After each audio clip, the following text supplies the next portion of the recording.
One thing I've noticed is that nice guys are cheap as F. Okay. They don't like to spend money on themselves, and their relationship with money is oftentimes pretty chaotic. Hi, I'm Chuck Chapman, and I'm here today with my co host Faisal and Ari, and we're going to talk about nice guys, their relationship with money, and why they're so damn cheap. I think part of what keeps nice guys stuck in the cycle of being a nice guy is that they don't have an abundance mindset. There's this sort of lack mindset, this idea that there just isn't enough to go around. And so what that does is they kind of get into this hoarding mentality where they keep everything close. And as a result of that, they're not really that generous. And when you're not a generous person, well, people pick up on that. And I've also noticed that a lot of men that I've worked with, they may have money, they may make good money, but their relationship with money and their relationship with what they choose to invest in themselves, oftentimes they're the ones that come in last. And so it's just something that I've noticed. And I thought we could talk about that today, you guys, and see like, what has your experience been working with, because we all work with nice guys. Do you find that the nice guys that you work with are cheap or have kind of poor relationships with money, or am I getting this all wrong? What do you guys think? Faisal, let's start with you. Chuck, this is I would say, a sensitive topic, and it's a really important topic you've chosen here. When I saw the document about, cheap as fuck, nice guys, I thought, oh, wow, it brought up a lot of shame around this topic as well, because well, I grew up in Pakistan. I didn't have, we came from a very poor family. We didn't have a lot of money at all. We lived in one big house. Um, with multiple families in it. So we just had a one room to share. And I remember when we moved to the UK, we again lived in one, whole family just lived in one kind of room. So money wasn't abundant around us. And I remember there was a point where my sister was saving up this hula hoop packet. And because luxuries were, sweets and chocolates were like big luxury, big deal for us. She kept this hula hoop packet for a week, last a whole week. And I remember she said this mouse came along and ate her half of the packet. It was devastating for her. For Is her, that a candy? I have no idea what a it's hula it's hoop it's crisp or chips as you call it, guys call it in America, chips. Okay. So packet of chips. And my father was very good at being a provider, but also he had two sides to him. And he had the side where he was super generous, always, provided for everybody else. But there was another side to him that was super tight, super cheap. And even something that cost pennies or cents, as you would call it, it could be a big deal for him. So I kind of picked up some of those fearful mindset as well. So there was a lot of points in my life where money has been tricky. So I'm really looking forward to like really going into some of the things that I've seen in myself, some of the things that my father projected, and also some of the stuff I see in nice guys as well. So Mhm. Yeah. What about you, Ari? What was your experience like? I come from a fairly well off family. So I think I grew up feeling that money was abundant enough. Um, but I think that's caused other problems for me. I think it's made me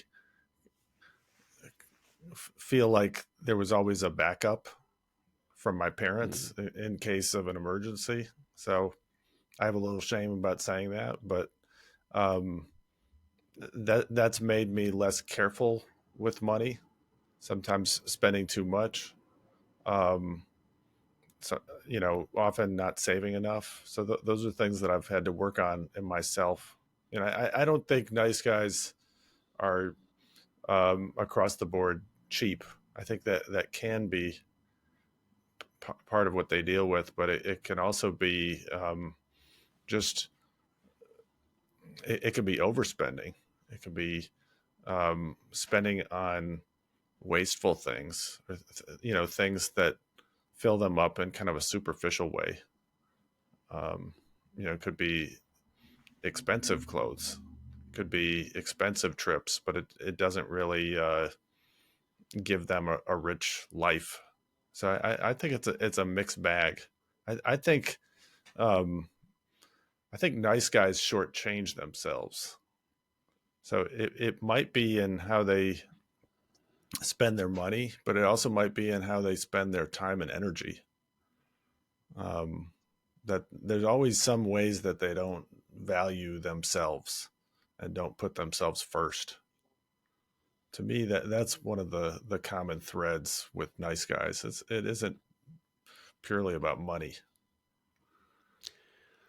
I think what I've kind of come to realize is that when we talk about feminine and masculine energy, that money is feminine energy, and that our relationship with money is often correlates with our relationship with the feminine.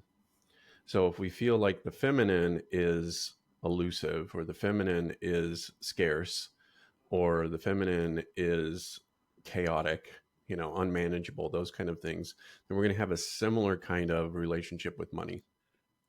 And the way I kind of came to this conclusion was when I was, I don't know, 14, 15, I was at a church summer camp. And at the end of the camp was a dinner where the boys could invite a girl to sit with them at dinner time.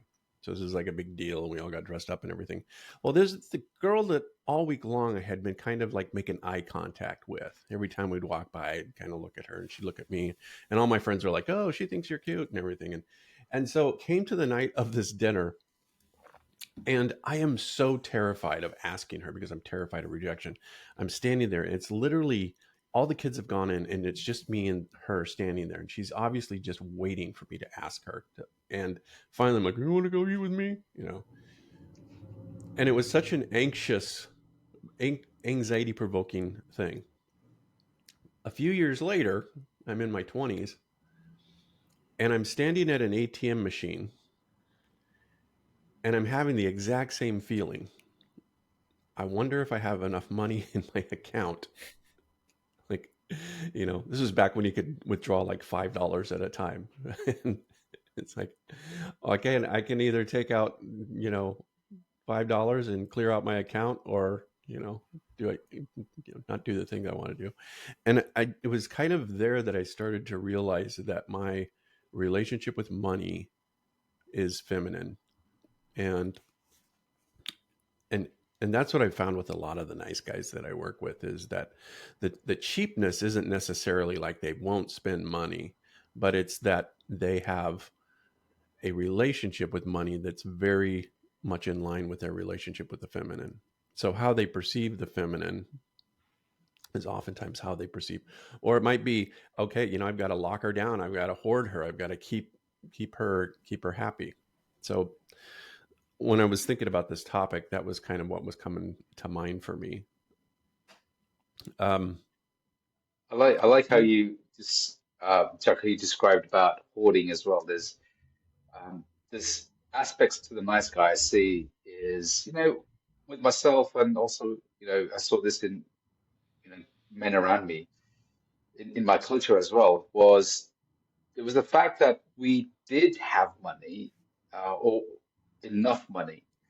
And whereas my dad was, he was a television engineer. He had a full-time job, and then he had also a side business just to make sure that there was enough money coming in. He was a great provider. And what I noticed about him was he really had this side to him, and he knew that he wasn't afraid of investing. If he could see something was going to go into place that it's going to be, well received and also a good return, he wasn't afraid of investing.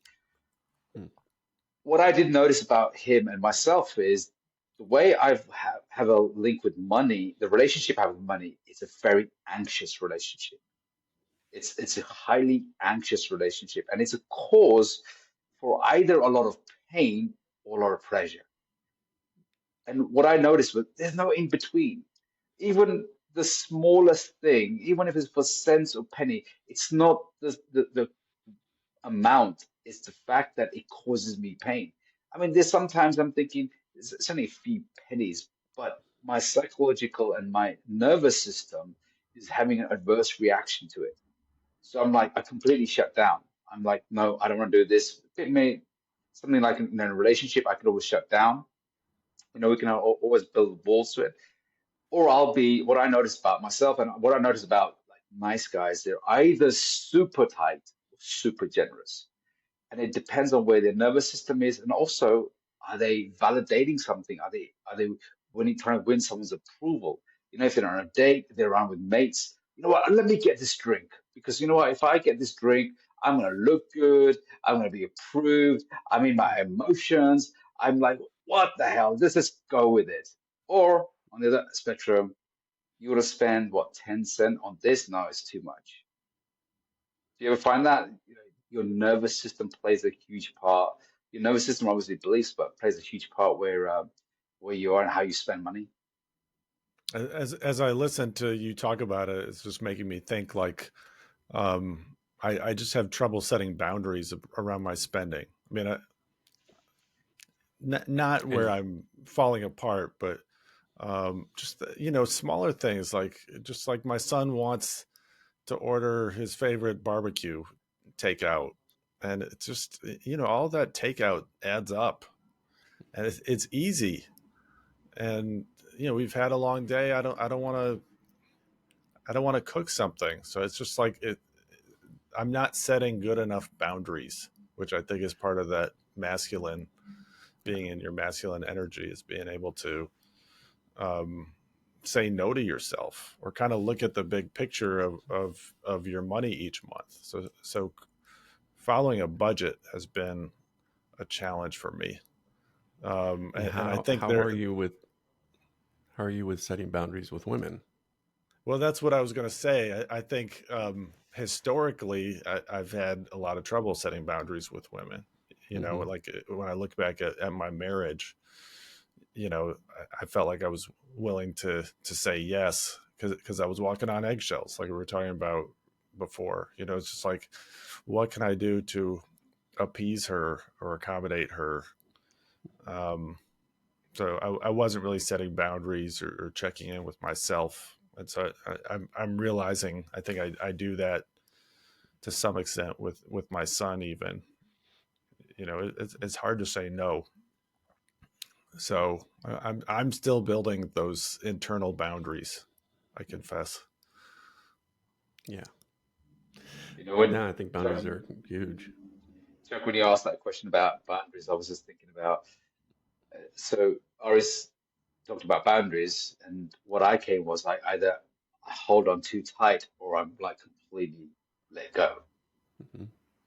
Like fuck it, I'm on a trip. Yeah. Yeah, just max it out. There's no temperance. There's no like balance with it. It's like either one way or the other way. Uh-huh. Yeah. Yeah. Well, one of the things that happened for me, I think, growing up was, again, I grew up in a very religious household, and so I was taught, from the Bible that it said, money is the root of all evil. You can't love God and money. And then the correlation was that the adulterous woman will try to take you away, right? And so the correlation between these two things the feminine is evil, essentially, was kind of and you need to be aware of the feminine because she will entice you away from your religion or whatever, and so it becomes a thing of where you're fearful of the feminine. Going back to what you were saying, Faisal, I think that nervous system piece where when I'm faced with something, there's something in my nervous system that kind of comes up. This past weekend, my printer went out, and so I needed to find a new printer, and I was spending way, way too much time trying to find a printer that was on sale, and and one that was like $10 cheaper, than this other one. And but this one did what I wanted it to do, and this one didn't, but it was $10 cheaper, and kind of going back and forth on that. And I was just like, finally, I was like, oh my God, here we go again. Like, just make a decision, Chuck. Buy the one you want, get the one that you want. It's not going to So, essentially that's what I did. But that kind of thing comes up for me a lot, this indecisiveness. And I think that same thing happens with nice guys, especially in their relationship, with this idea of like their indecisiveness of whether they're going to go all in, whether they go out, whether they think they can find something better, whether they can, they're just settling, all these kind of things that go along in their nervous system. And that's where the correlation, I think, between money and the feminine starts to become more and more obvious as you start to think about it. And I think that's something that nice guys can, once they become consciously aware of it, then we can start to work on that. And like you said, Ari, around setting boundaries, setting limitations, making a choice. Am I doing this because I'm trying to impress people, or am I doing this because this is something I actually want? Do I want to be generous, or am I hoping to get, her to go to bed with me or something? If I spend a bunch of money on dinner, then maybe she's gonna, want to have sex with me more. Have you ever noticed that, when you were saying about the printer as well, um, I noticed that sometimes, we can end up compromising as well, and not always getting something that we want, thinking, well, we follow our head, either we follow our head too much, we follow our heart too much. It's like, oh, boy, we'll just get the best on this one, or sometimes I find, depending on where I am, if I'm in scarce mode, I'll just end up compromising. And then a bit like, when you keep giving to friends or women or dates or something like that, then you end up in this place of resentment. I've given to everybody else. I've saved up all this money, or I've worked hard for it, and I've given it to people who've asked me some money, borrowed some money, and now I'm at this place where I compromise so much. Somebody comes along and then they just take the best of me, and now I'm resentful, I'm bitter, I'm angry about this. And one of the things I learned about, when it came to money, was when I was going through my divorce. I didn't really imagine how expensive it was going to be. Going through my divorce, I nearly lost my house as well. I mean, I was a good provider. I saved up. I was mortgage free. I got to a place in my life where I didn't have any mortgage on it. I had you know, a good house. I had some six figures in my bank account. My internet business did well at points. And then when the divorce came, there was such a like real test of my attachment to my wealth, what I created. And there I was thinking, I worked so hard and sacrificed so much. I went without, and now in an instant, it's gone away. And there you are, enjoying all my wealth, all the stuff I created there, have no regard to how much I had to sacrifice. And it's easy. It's easy for you, but here I am. And I find myself going from like the place of hating myself, resentful about it, and then realizing, well, I've got to let go. Absolutely. And again, it's a similar kind of thing of like, where do we find resentments at?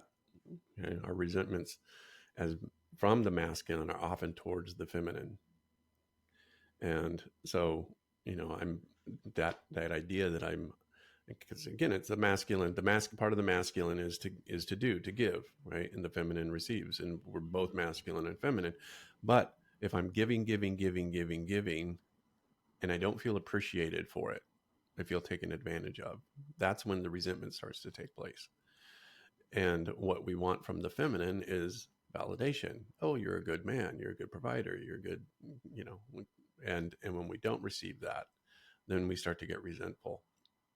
And I think that that's Oh, the thing that happens with nice guys in general, is that we have a lot of deep-seated resentments towards the feminine that come out in how we interact with all things feminine, whether it's women. I noticed. Have you ever noticed that there's a lot of covert contract when it comes to money as well, or spending money? Mm-hmm. Is, if I spend money with you, if I did this is what I unconsciously expect.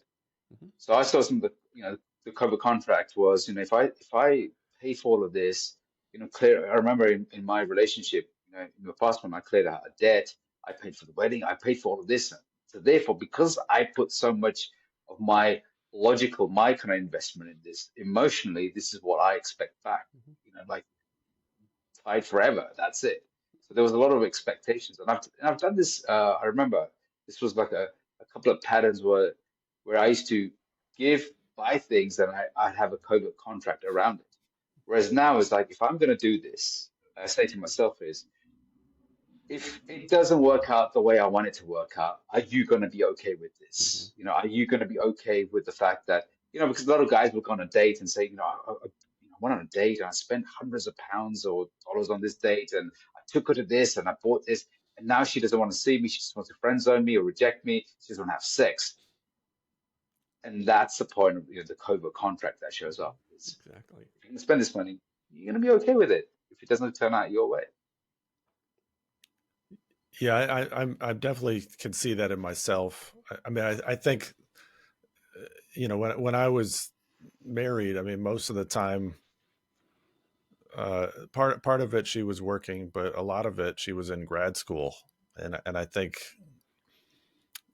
I felt like that was a burden on us to accumulate all that debt, but I wanted to support her through that, but I also felt like she wasn't appreciative enough of it. And then, yeah, being single again and dating, I recognize that now. I was spending too much on dates. Um, Are you you cheap know, now? Are you cheap as fuck now? I'm I'm cheap joking. as fuck. um, I'm not cheap as fuck, but I also like, I'm I'm trying to do it as like, it's not a given that I'm going to spend money on a date. Ooh. Um, we could take a nice walk together. I have plenty of, I have plenty of dates like that. Like something out in nature. That doesn't really cost anything. It's not to be cheap, but it is conscious of how I'm spending money, and that I want to develop more of a relationship with them before I start spending money more. I mean, I think that again, to what I was saying earlier, is like, nice guys uh, can be not value their time and energy either. We'll give so much time and energy to a woman that isn't giving the same to us. Um, so that's something that I monitor now, and I put boundaries around. Like, my time and energy is valuable. I'm not just going to give that to you. I will give you more of that over time. That will be something you earn, and that I'll earn from you too. But yeah, none of it's a given. So Yeah, that's so it's good. There's so much quality in that, isn't there? It's not good. I wanted to ask you guys, have you ever been shamed by women for being, uh, you know, cheap as fuck? Have you ever been shamed or been for tight, or have you had, been ridiculed about that? I hear it a lot, but have you guys ever experienced that? Yes. Yeah. Yeah. Um, when I was first divorced and was dating, there were a few times where I think I felt it myself more so, that I kind of came off with this, I didn't have the abundance mindset. And so I think because of that, uh, you know, shamed was, I think somebody said, well, I'm not sure that you can afford to date me, was kind of the thing that I got. And, that kind of hurt. And at the same time, she was probably right. Like, I wasn't doing very well at that time, and probably shouldn't have been dating anyway. But, uh, but yeah, I think that, again, this is the point in which, where a lot of times nice guys feel shame, because again, it's the feminine. Where can she hit you the most in, and it's in your strength. So the feminine is about beauty, aesthetics, the outward appearance. The masculine is about function and doing. So if she says to a man, or if a woman says to a man, you don't make enough money, it is the same thing as a man saying to a woman, yes, those jeans do make your butt look fat.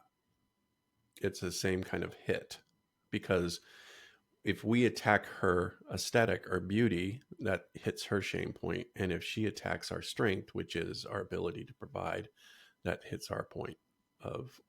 And so I think that that's where, um, we have to kind of recognize that as men, I may carry a lot of shame because I don't have a good relationship with money, and that then translates over into my relationship with women.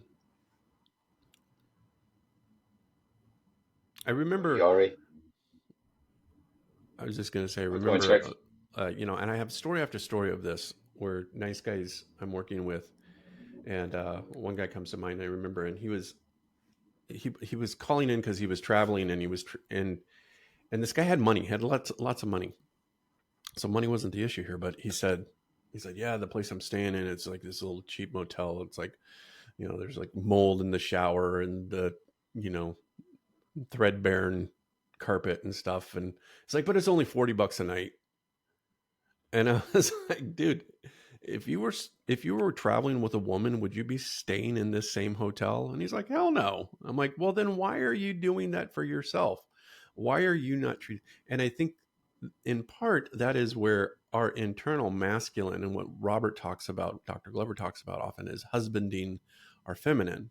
In other words, we need to also be aware of how we treat ourselves and treat our feminine, and be generous with our masculine to our internal masculine to our internal feminine. And that's where things like taking care of yourself and making sure that you don't have holes in your shoes, and that you're not staying at some flea bag hotel because it's cheap and you don't need anything more than that. Treat yourself. You know, staying at Fleabag. There's a there's so many examples of how a lot of guys who don't have good self-worth would treat everybody else above them because they put them on a pedestal.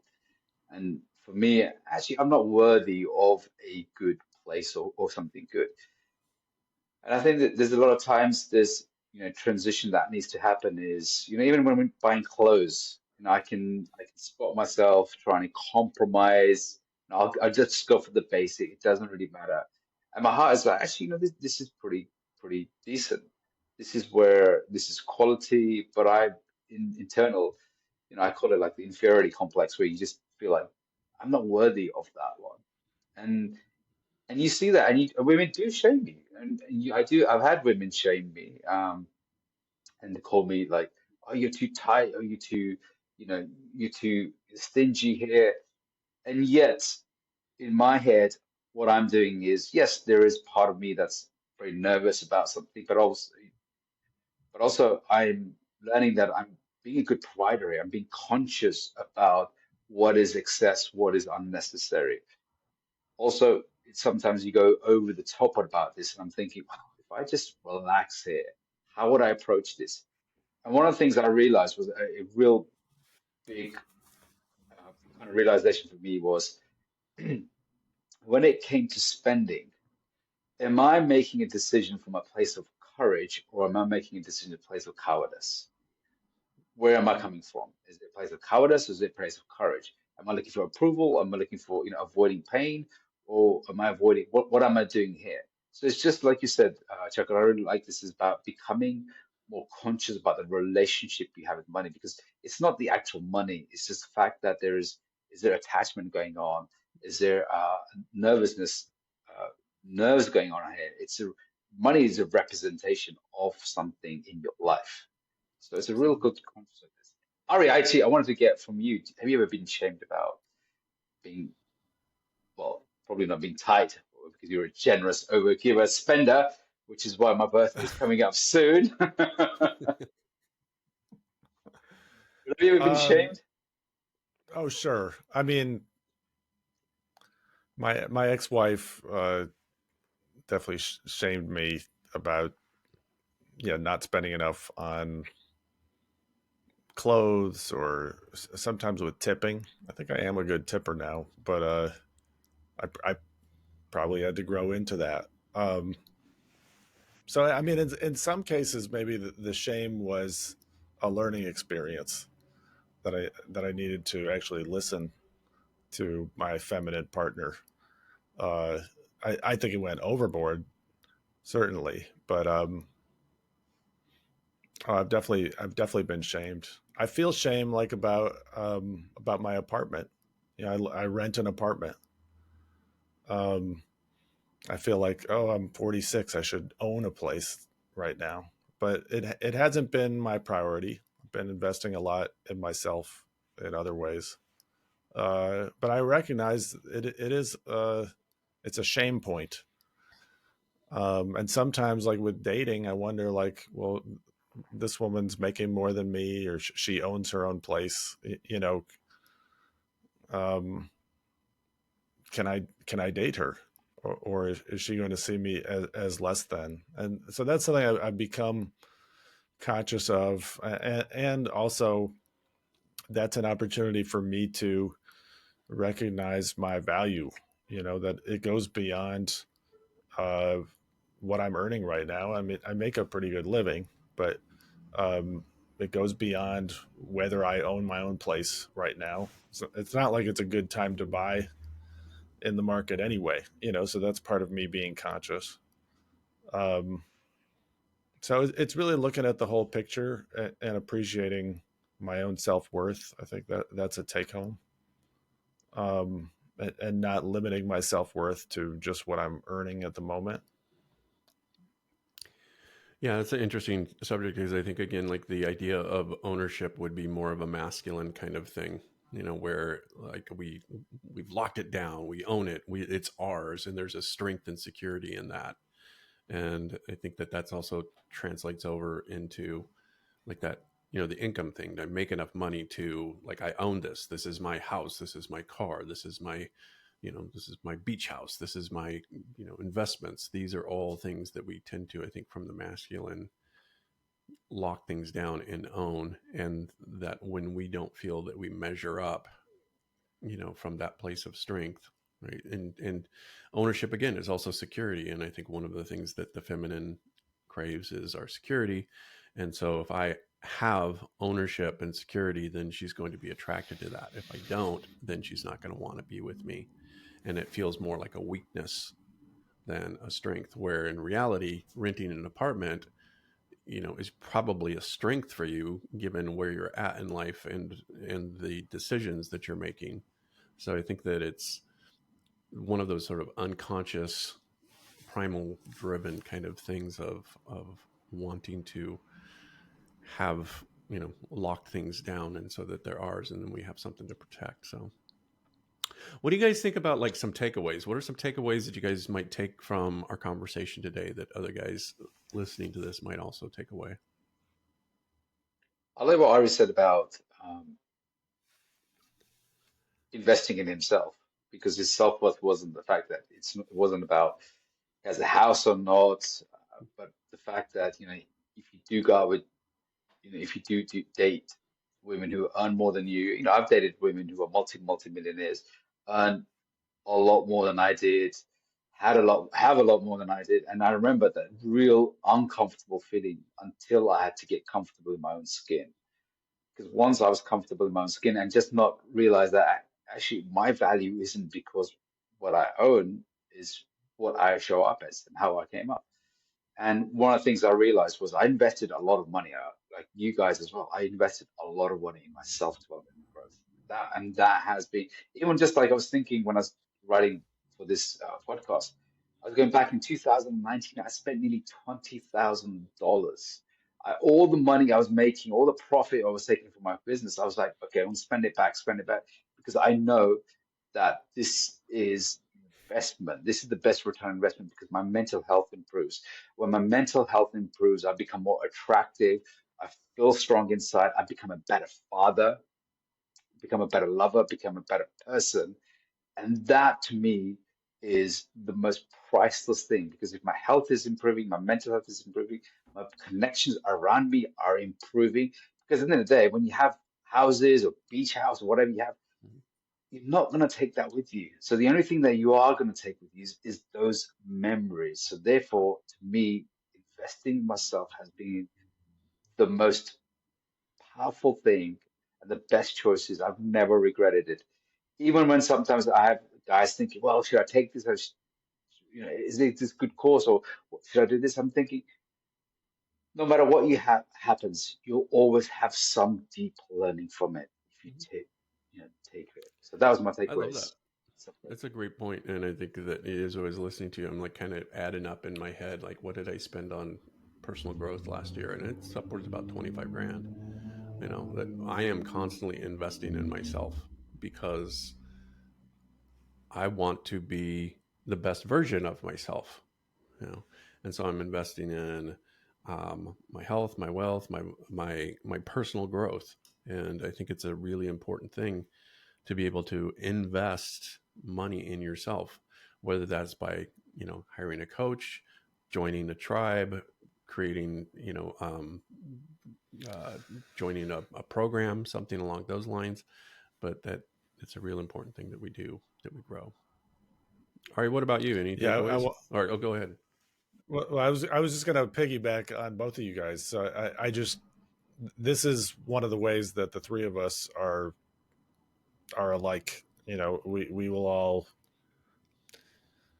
go the extra mile and spend the extra dollar Mm-hmm. on our own personal growth and to become better coaches, Right. and expand ourselves. Mm-hmm. Like, we all value that, and it does pay dividends. But this is where I think some, not all nice guys, they shortchange themselves. Mm-hmm. They won't invest enough in their own personal growth. You got to think about, is getting coaching or therapy or the right men's group, is that going to help me get unstuck in my marriage? Right. Is that going to help me become a great dater? Is that going to help me really expand my business? Like, these things are generally worth so much more than you would pay. Mm-hmm. But I think some nice guys get stuck on the cost of good coaching, Mm-hmm. for example. Mm-hmm. So that's a way they can be cheap and shortchange themselves. Yeah. And it involves taking a risk and being vulnerable, and trusting somebody new. Absolutely. All things that are often hard for nice guys, but those are the things that you got to break through. Those are the things that you can actually work on in coaching. I think those are great points. That the nice guys are cheap when it comes to investing in themselves, and I think that's the part from the very beginning when I was thinking about this concept of nice guys are cheap. That when it comes to themselves, investing in themselves, that they are cheap as fuck. So, all right, guys, thanks so much for the conversation today, Ari, Faisal. Guys, stay tuned. Next week, we'll have another hot topic that, will probably just change your life in ways that you didn't even imagine. Thank you so much for tuning into our show. Please remember to like and subscribe. Share this content with other people if you found it helpful. And we will see you next time on The Nice Guy Show. You've been listening to The Nice Guy Show, the podcast that helps nice guys move past their insecurities and fears into the fullness of their masculine strength and confidence. Be sure to like and subscribe to our podcast and check out the website niceguyshow.com for more information on how to connect with Chuck and Faisal. Until next time, keep living your best life.